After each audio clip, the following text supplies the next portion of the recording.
مشجع مغربي من جينا من ليون باش نشجعوا المنتخب وكنا باغيين يربح.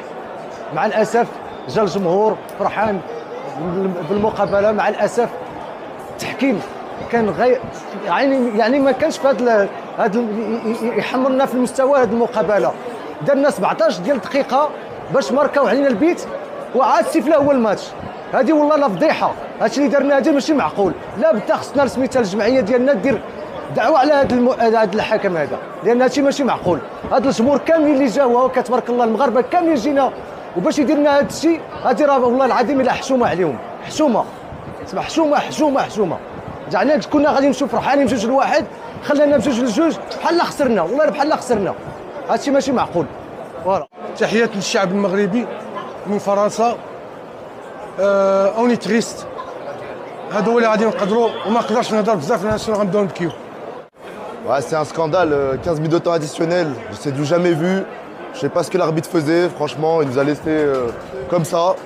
On dominait tout le match, franchement, c'est n'importe quoi, je suis carrément déçu. Et j'espère que voilà, qu'ils répareront tout ça. Hein. Salam alaikum, très déçu, on est venu avec la famille, on est venu avec les enfants. L'arbitrage catastrophique, on ne comprend pas, le Maroc a dominé tout le long du match. L'arbitre grand vendu, l'arbitre nul, mauvais, nul l'arbitre. Et 15 minutes d'arrêt de jeu, qui a déjà vu ça dans le football? Jamais. C'est pas normal. On est très déçus, on est triste, mais Inch'Allah, le Maroc il va gagner les prochains matchs et on est tous ensemble. Je me présente, M. Itrahi Ahmed, ساكن في شاربيو، وجينا نجمعوا الفريق ديالنا، وجاي مع ولاداتي الصغار حفايضي وبنتي وتبارك الله على المغاربه.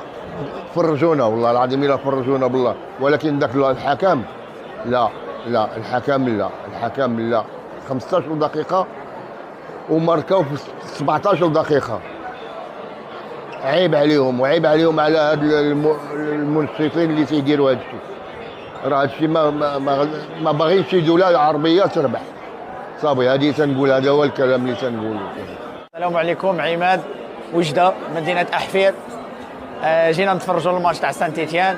فرانشمون لاربيتراج زيرو، ضيعونا والله الا ضيعونا. الا غاجوتي 15 مينوت زاد 15 دقيقه انورمال هذا الشيء والله. وان شاء الله من غادي نلعبوا الاوكرانيا ان شاء الله غادي نغلبوها ان شاء الله. شي كلمه للجمهور ان شاء الله المره الجايه غادي نحيحوها ان شاء الله.